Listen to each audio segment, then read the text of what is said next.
I think being an artist was a determination I made just because I liked making things.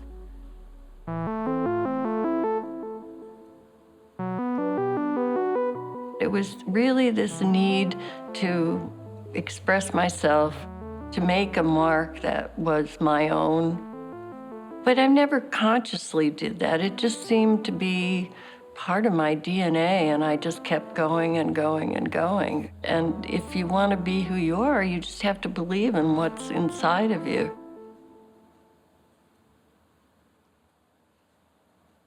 My father was a policeman in Chicago. My mother was a sales clerk. I had a really great childhood. I was in a Catholic parochial grammar school, and one of the nuns, who was a painter herself, saw some talent in what I was doing. I think her ultimate goal was to make me another nun, but that was probably part of the plan. But she encouraged me to paint and gave me some lessons herself, and also took me to the Art Institute in Chicago. And so from that time on, I thought of myself as being an artist. I didn't get interested in photography until I was enrolled at the California College of Arts and Crafts in grad school, and experimented there with some photographic techniques, but on textiles. They were like photo silk screening. So I played around with photography, but never resulting in a photograph, always resulting in an object.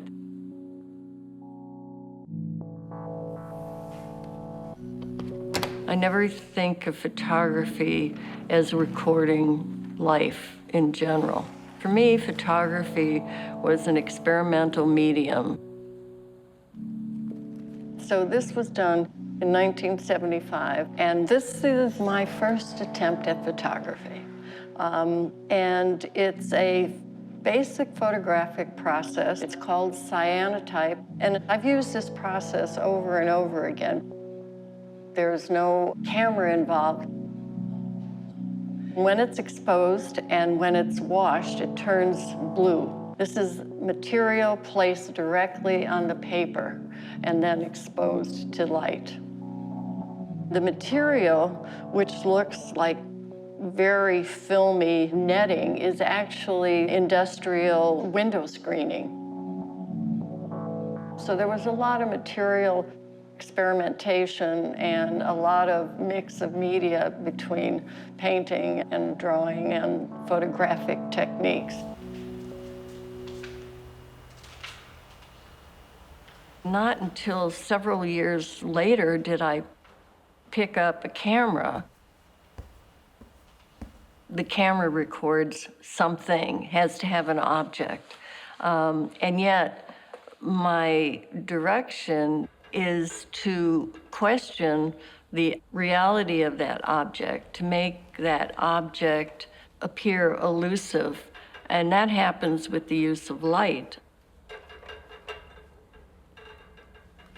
A lot of my work is based in the idea of translating 3D into 2D. I haven't used digital manipulation. There's no changing of the image, there's no moving of forms, there's no reverse coloring.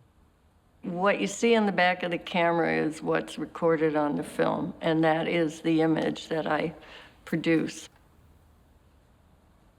The physicality of a transparent sheet of plexiglass has no representational value. It's just something you look through. It's transparent.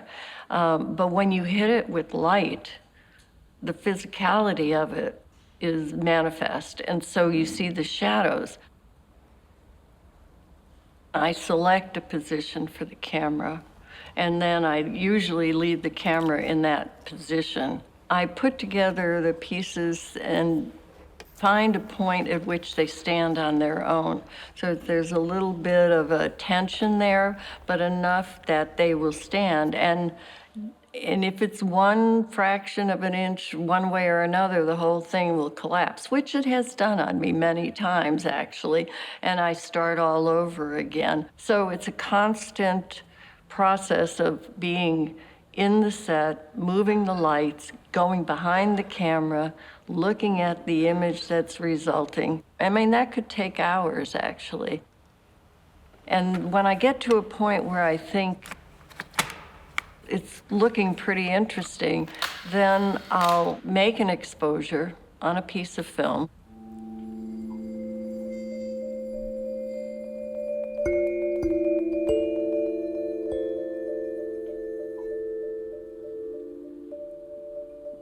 I always think of myself as actually photographing the shadows, not the light.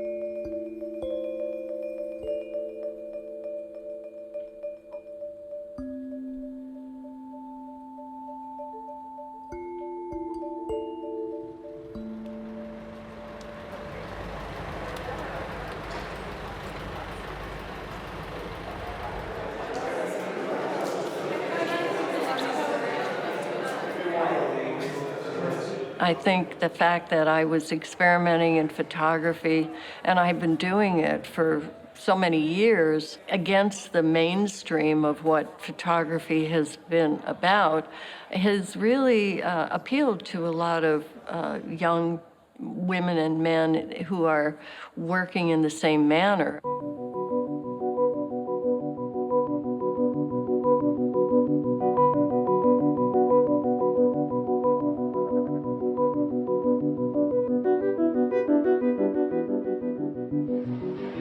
We are having a Barbara moment now. I think Barbara is something of an artist.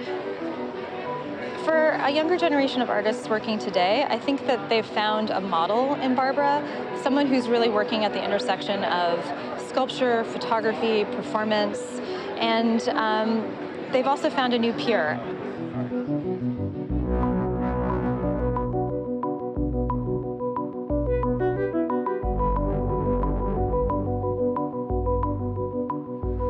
Really, she was the first one that had me thinking about what a photograph could actually be, how it could push the boundaries between sculpture and space, and that it doesn't have to necessarily talk about a scene out of the world. It could be something constructed.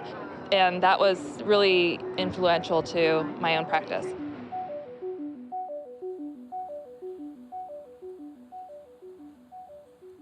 I like the idea of questioning. I think it relates to everything we do in life, actually. We should be able to look at what's happening around us and find other ways of looking at it and find other means of interpretation. I think the broadening part of the work is, like, for instance, now getting into video and doing video installations. It's still the same vision, but it's translated in a different way. Video actually was probably resulted from that dance collaboration that I did with Margaret Jenkins' dance company. I designed the set, I designed the costumes, and the elements of the set were all very movable. So the figure, the form was moving these props around within space, and that's what I can do now with the video. At the moment, I'm working with corners and activating a very basic architectural element. So now I can rotate through each of these colors, and then I can bring that back down. Okay, yeah, do each color and rotate them. Okay. In my work, I try to find that uniqueness of what's in the world and highlight it with light.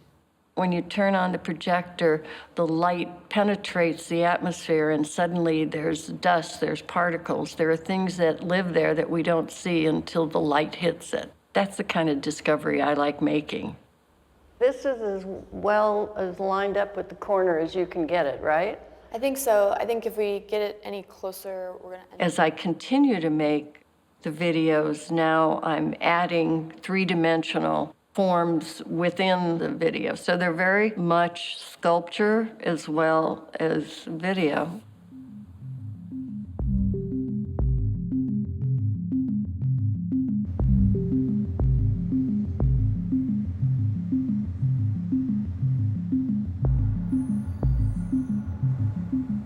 I grew up in Bridgeport, which is like 10 minutes away from downtown Chicago.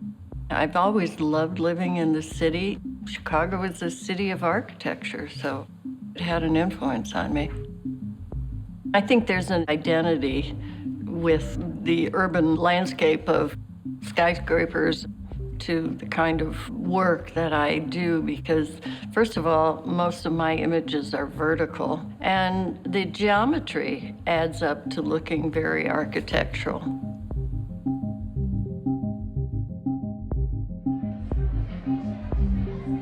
It is such a pleasure to welcome you all here for the opening of Barbara Kasten's stages.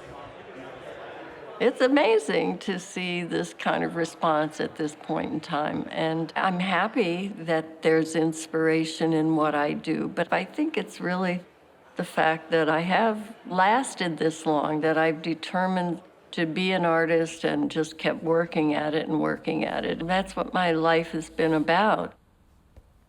The most important part I keep going back to is that it is the process. It is the actual living and doing and making that is the rewarding part. For me, it's a pleasure, it's frustrating, it's fabulous, it's horrible, it's all of those emotions all wrapped into one. But I couldn't do anything else.